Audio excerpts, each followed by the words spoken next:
यदि आप लॉ पढ़ना चाहते हैं तो कहीं और क्यों जाना। हमारे ऐप को डाउनलोड करें और लॉ पढ़ें। नमस्ते सदा वत्सले मातृभूमि।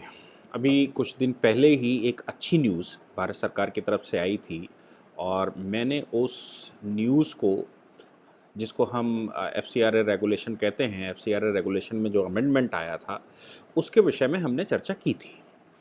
और उसका परिणाम जो भारत में निकलना शुरू हुआ वो हमने सबने देखा कि एमनेस्टी इंटरनेशनल ने एफसीआरए कानून पास होने के बाद, और ख़ास तौर से एफसीआरए में बिना रजिस्ट्रेशन के भारत में फॉरेन करेंसी ले रहे थे, लेकिन साहब वो एमनेस्टी इंटरनेशनल थी, इसलिए उसका ये दबाव था कि साहब हम एमनेस्टी इंटरनेशनल हैं, इसलिए हम भारत के किसी कानून से बंधे हुए नहीं हैं और भारत सरकार हमारे ऊपर अगर कानून लागू करती है तो हम उससे बंधे नहीं हैं। भारत सरकार ने उनके अभी हाल ही में कुछ समय पहले उनके अकाउंट सीज कर दिए और उनसे कहा कि आप जो विदेशों से पैसा लेके आए, सबसे पहला काम ये करिए कि फॉरेन कंट्रीब्यूशन रेगुलेशन एक्ट में रजिस्टर करिए, और दूसरा काम ये करिए कि आप जो पैसा लेकर उसका हिसाब दीजिए कि भारत में क्या हुआ। बहुत सारे एनजीओस, बहुत सारे ह्यूमन राइट के नाम से चल रहे भारत में विदेशी फंडों से एनजीओस पर भारत सरकार ने एफसीआरए, भारत सरकार ने किसी को कुछ नहीं कहा। भारत सरकार ने ये कहा कि आप जो विदेशों से पैसा लेकर आए उस पैसे का हिसाब भारत सरकार को देना पड़ेगा कि आपने वो भारत में कहाँ खर्च किया और क्या उसका ऑडिट रिपोर्ट हमको जमा करिए। ऑडिट रिपोर्ट अगर आप जमा नहीं करेंगे तो हम आपको यहाँ काम नहीं करने देंगे। ऐसी एक 20,000 एनजीओस भारत सरकार ने सीज की थी 2014-15 में।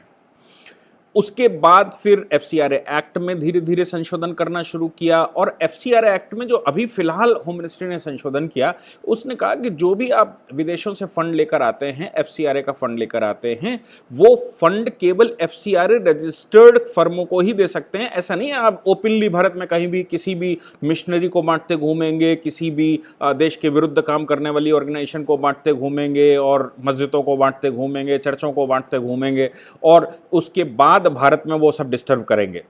खासतौर से ये सीएए एक्ट के दौरान सामने आया कि बहुत सारा पैसा इस प्रकार से हुआ। अब भारत ने तो अपना रेगुलेशन पास कर दिया और उन्होंने कहा कि साहब एफसीआरए में रजिस्टर्ड नहीं है तो आप किसी भी फॉरेन कंपनी का, किसी भी फॉरेन एनजीओ का, किसी भी विदेशी सरकार का, विदेश का कोई भी पैसा ना तो आप ले सकते हैं और लेने के बाद भी आप किसी और को दे नहीं सकते। एक अच्छा रेगुलेशन है। और उन्होंने साथ में कहा कि आप एडमिनिस्ट्रेटिव पर्पस से सिर्फ 20% खर्च कर सकते हैं। अगर आप भारत में वाकई में काम करना चाहते हैं तो आप 80% भारत की जनता के ऊपर खर्च करिए, 20% केवल एडमिनिस्ट्रेटिव फंक्शन के लिए खर्च कर सकते हैं। ऐसा रेगुलेशन पास कर दिया। भारत सरकार ने इस रेगुलेशन को पास करते समय भी ये नहीं कहा कि कौन सी एनजीओ हम बंद करना चाहते हैं या एनजीओ बंद होंगी या नहीं होंगी। हमने कहा कि हम ह्यूमन राइट ऑर्गेनाइजेशंस को सपोर्ट करते हैं, भारत में ह्यूमन राइट के वायलेशंस नहीं होने चाहिए, भारत में कानून का शासन होना चाहिए, भारत में जुडिशरी इंडिपेंडेंट है। लेकिन कल जो रिपोर्ट आई उससे लगता है कि अंतर्राष्ट्रीय संगठनों को, अंतर्राष्ट्रीय बिरादरी को जो भारत में डिस्टर्बेंस के लिए पैसे देते हैं उनको बड़ा कष्ट है। United nation high commission for human rights की अध्यक्षा मिशेल बैचलेट, मैं मिशेल बैचलेट के बारे में आपको बता दूं कि ये चिली की प्रेसिडेंट भी रही हैं, और इनके समय पर चिली जो एक कोस्टल एरिया का कंट्री है, चिली की खास बात ये रही कि चिली इकोनॉमिकली इंसॉल्वेंट हो गया। चिली में पत्थर चल गए, बैंकें सीज करनी पड़ी, ये इनके शासनकाल की वहाँ व्यवस्थाएं थी। इतना सारा ह्यूमन राइट इनको मालूम है। बाद में ये United nation high commission for human right की प्रेसिडेंट हो गई आकर। अब इन्होंने कल जो स्टेटमेंट दिया भारत के लिए वो बहुत ही निराशाजनक है, और मुझे नहीं लगता कि भारत के डोमेन पर, भारत की सॉवरेंटी के अंदर, भारत की जुडिशरी के ऊपर भी किसी ह्यूमन राइट कमीशन को संसार के कोई बात करने की अनुमति भी दी जा सकती है। ऑब्जेक्शन लगाना तो बहुत दूर की बात है। मिशेल बैचलर का कहना है कि एफसीआरए एक्ट में भारत सरकार ने जो संशोधन किया है उससे बहुत सारी एनजीओज का काम करना भारत में मुश्किल हो गया। अरे भाई, भारत में काम मुश्किल हो जाए इसके लिए ही ये कानून पास किया गया है कि आप कानून के शासन से काम करिए। भारत को डिस्टर्ब करने के लिए, भारत में परिवर्तन करने के लिए, भारत में लव जिहाद छेड़ने के लिए और भारत में कन्वर्जन के लिए पैसे का इस्तेमाल नहीं हो सकता। इसके लिए ही ये संशोधन किया गया है। इसलिए मिशेल बैचलेट को ये पता नहीं है, या वो कह रहे हैं जी उसका काम करना मुश्किल हो गया है। यहाँ पर जो ह्यूमन राइट सोसाइटीज़ हैं भारत में वो बहुत ज़्यादा हैं और इन ह्यूमन राइट सोसाइटीज़ को विदेशों से पैसा आता है, वो पैसे से ये मेंटेन की जाती हैं और देश में ह्यूमन राइट्स के विषय में काम करती हैं। मुझे समझ नहीं आता कि ये जो विदेशों से पैसा देने वाले लोग हैं भारत में ह्यूमन राइट के नाम से, क्या उनके देश में ह्यूमन राइट के लिए काम करने वाले लोग नहीं हैं क्या? अगर अमेरिका की हम बात करते हैं तो अमेरिका में आजकल इकोनॉमिकली कितनी सारी प्रॉब्लम चल रही हैं, व्हाइट वर्सेस ब्लैक कितनी सारी प्रॉब्लम चल रही हैं, यूरोप में कितनी सारी प्रॉब्लम चल रही हैं, अफ्रीका में नो डाउट बहुत सारी प्रॉब्लम चल रही हैं, लेकिन उनको भारत क्यों पसंद आता भाई? मैं समझ नहीं पाया कि मैं समझ नहीं पाया कि ये जो जिसको आप टेरेसा कहते हैं भारत में, जिनको मदर टेरेसा कहा गया, बाद में वेटिकन ने उनको संत मदर टेरेसा कहा गया, ये जिस कंट्री से आई है, क्या वहां ह्यूमन राइट की कोई समस्या नहीं थी क्या? वहां पर गरीबी भुखमरी नहीं थी क्या? वो भारत में आकर कन्वर्जन पर्पज से यहां आकर काम करती हैं और यहां लोगों को कन्वर्ट करती हैं। ये संत हो सकते हैं क्या? इनको संत कहा जा सकता है? अब इस प्रकार रेगुलेशन पास करके जब कानून का शासन भारत में लाना चाहते हैं तो आप, United nation commission for human rights कहता है कि भारत में एफसीआरए कानून पास करके भारत ह्यूमन राइट्स के विरुद्ध जा रहा है, पब्लिक इंटरेस्ट के अगेंस्ट में जा रहा है। भारत का पब्लिक इंटरेस्ट इनके पक्ष में नहीं है।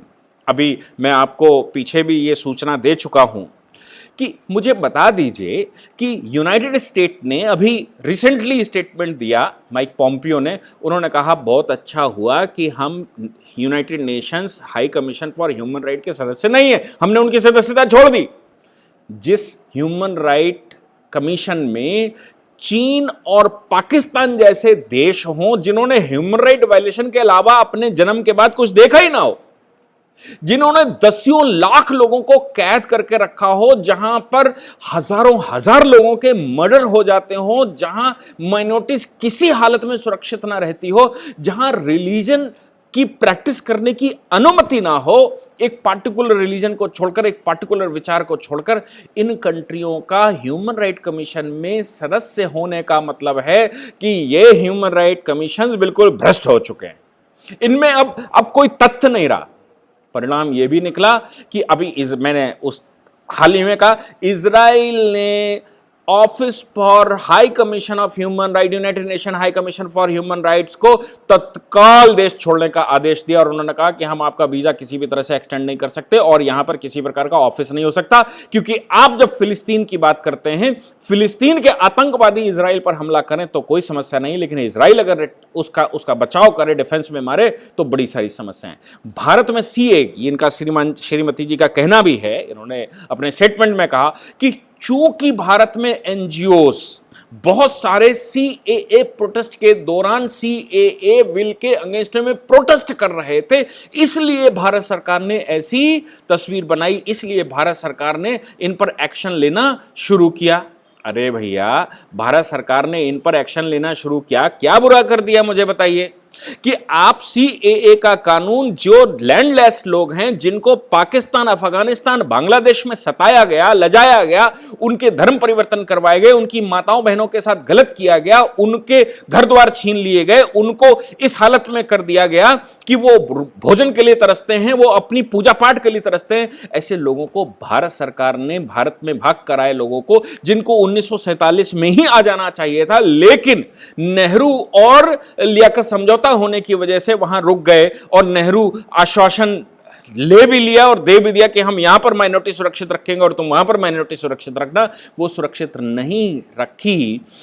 उन लोगों को भारत में जब हमने नागरिकता देने के लिए कानून किया, तो आप मुझे बता दीजिए कि इसमें गलत क्या किया। जो ये एनजीओ जिनका विदेशों से फंडिंग हो रही थी, वो एनजीओ यहां पर फंडिंग कर रहे थे। अभी ताहिर हुसैन की चार्जशीट फाइल हुई है। ताहिर हुसैन की चार्जशीट में ये कल ईडी ने चार्जशीट फाइल की है और ईडी ने कहा है फॉरेन फंडिंग इसमें हुई थी, यहां पर विदेशों से पैसा आया था और मनी लॉन्ड्रिंग के केसेस विद इन इंडिया भी इसमें खूब हुए हैं। पीएफआई जैसे संगठनों ने इसमें पैसा लगाया और पीएफआई जो है वो एफसीआरए में रजिस्टर्ड है, विदेशों से पैसा लेता है एफसीआरए और पैसा लेने के बाद वो भारत में माइनॉरिटी के काम के लिए और सीए प्रोटेस्ट के दौरान भारत में दंगे फैलाते हैं, भारत में गाड़ियां जलाते हैं, भारत में हत्याएं करते हैं, भारत की पूरी व्यवस्था को चरमरा देते हैं। ऐसे लोगों को वैन लगाना क्या भारत सरकार की जिम्मेदारी नहीं बनती है? भारत में 99.99% लोग इन लोगों को वैन करने के लिए भारत सरकार पर दबाव बना रहे थे, जिसकी वजह से भारत सरकार ने एफसीआरए कानून में संशोधन किया और उन्होंने कहा कि पीएफआई अगर फंड पैसा ले रही है तो पीएफआई ये बताए कि वो कहां खर्च कर रही है। 20% एडमिनिस्ट्रेटिव, 80% जनता के ऊपर खर्च करना पड़ेगा, भारत में लोक निर्माण के कार्य में खर्च करना पड़ेगा, भारत में लोक प्रशासन के काम में खर्च करना पड़ेगा, भारत में कम्युनिटी के डेवलपमेंट के लिए खर्च करना पड़ेगा। किसी प्रोटेस्ट के लिए अगर आप पैसा लेकर आते हैं, भारत में आतंकवाद फैलाने के लिए पैसा लेकर आते हैं, भारत में लव-जिहाद फैलाने के लिए पैसा लेकर आते हैं, भारत में आप कन्वर्जन के लिए पैसा लेकर आते हैं, मिशनरियों के उल्टे सीधे कामों को आप सपोर्ट करते हैं, तो आप मुझे बता दीजिए कि क्या भारत सरकार को इतना अधिकार नहीं है कि वो अपने लोगों को, अपने देश को सुरक्षित करने के लिए कुछ कानूनों में संशोधन करे? भारत में इंडिपेंडेंट जुडिशरी है, उसमें जाकर चैलेंज करिए। अगर एमनेस्टी इंटरनेशनल को लगता है कि भारत सरकार ने उनके साथ गलत किया है, तो हमारे यहाँ कोर्ट है, कचहरी है, आप जाकर वहां मुकदमा फाइल करिए। आजकल हमारा सुप्रीम कोर्ट और हाई कोर्ट खूब सरकार के अगेंस्ट में ऑर्डर करता है, जहां पर सरकारों को उनको लगता है कि नहीं ये बेसिक स्ट्रक्चर के खिलाफ हो गया है। आप पब्लिक में भाषण देकर, आप अल जजीरा जैसे चैनलों को भाषण देकर, अनुराधा भसीन अल जजीरा को भाषण देगी और द मिंट को यहां पर भाषण देगी, जितने भी लेफ्ट फ्रंट हैं, भारत विरोधी शक्तियां हैं, उनको आप स्टेटमेंट दे देकर भारत में आतंकवाद बढ़ाने के लिए आप ये सब कुछ ड्रामा फैलाएंगे, तो क्या भारत सरकार आज की नपुंसक सरकार नहीं है? ये मनमोहन सिंह और सोनिया गांधी की सरकार नहीं है, ये देश विरोधी शक्तियों की सरकार नहीं है, ये नपुंसकता की सरकार नहीं है। इसलिए सरकार का दायित्व बनता है कि जैसे यूएसए ने ह्यूमन राइट कमीशन को बाहर कर दिया, अभी रिसेंटली इजराइल ने उनको कहा कि बोरिया बिस्तर उठाइए और यहां से जाइए। मुझे लगता है कि अगर इस तरह के स्टेटमेंट मिशेल दे रही हैं तो भारत सरकार के पास, हालांकि भारत सरकार ने उस पर ऑब्जेक्शन लगाया और भारत सरकार ने कहा हमारी सॉवरेंटी, हमारी इंडिपेंडेंट जुडिशरी है, तुरंत भारत सरकार ने रिस्पॉन्ड किया और उन्होंने कहा कि आप हमारी इंटरनल इंटरफेरेंस मत करिए, एफसीआरए कानून का अगर किसी को समस्या है तो आइए और हमारे सुप्रीम कोर्ट और हाई कोर्ट में फाइल करिए। लेकिन आप वहां से बैठकर भाषण देंगे भारत के खिलाफ, तो भारत की इंटरनल सॉवरेंटी है, भारत सॉवरेन कंट्री है, भारत के डोमेस्टिक लॉस प्रिवेल करते हैं किसी भी इंटरनेशनल लॉ के ऊपर या किसी भी इंटरनेशनल कमीशन के ऊपर। इसलिए भारत को ज्ञान देने की आवश्यकता नहीं है। भारत ने तुरंत रिस्पॉन्ड किया, लेकिन मुझे लगता है कि भारत सरकार को वार्निंग दे देनी चाहिए कि अगर आपने दोबारा ऐसा कुछ करने की कोशिश की तो आपका यहां से इजराइल और अमेरिका की तरह बोरिया बिस्तर उठाकर बाहर करवा देंगे और आप जाकर विदेशों में जहां कहीं भी आप ये ड्रामा करना है, अपने देशों में जो लोग यहां फंडिंग करते हैं वो अपने देशों में फंडिंग कर लें और वहां पहले ह्यूमन राइट के वायलेशन को रोक लें। वहां पाकिस्तान जो ह्यूमन राइट कमीशन का सदस्य हो गया, पहले वहां पे वायलेशन रोक लें।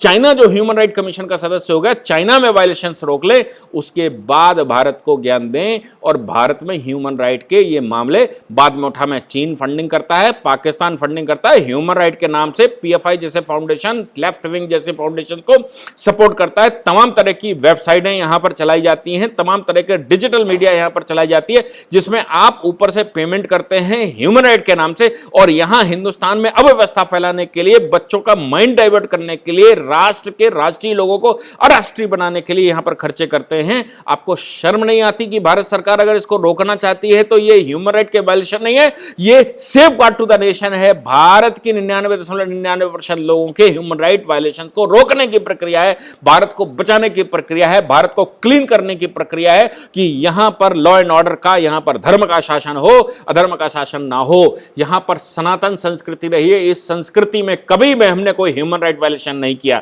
किसी भी स्तर पर ह्यूमन राइट वायलेशंस के मामले नहीं पाए जाते हैं। जब से मुगलों और अंग्रेजों का प्रवेश भारत में हुआ उस तब से यहां पर ह्यूमन राइट वायलेशन छोड़ दीजिए, ह्यूमन गायब करने के, ह्यूमन वायलेट करने के, ह्यूमन किलिंग करने के, ह्यूमन डाइट करने के मामले शुरू हो गए। और अब आप ह्यूमन राइट वायलेशन की बातें यहां पर कर कर भारत को बदनाम करना चाहते हैं। इसलिए भारत सरकार को चाहिए और देश को चाहिए कि दबाव बनाया जाए कि ये United nation human right commission अगर दोबारा एक इस तरह का स्टेटमेंट दे तो इनको देश के बाहर निकालकर खड़ा कर दिया जाए।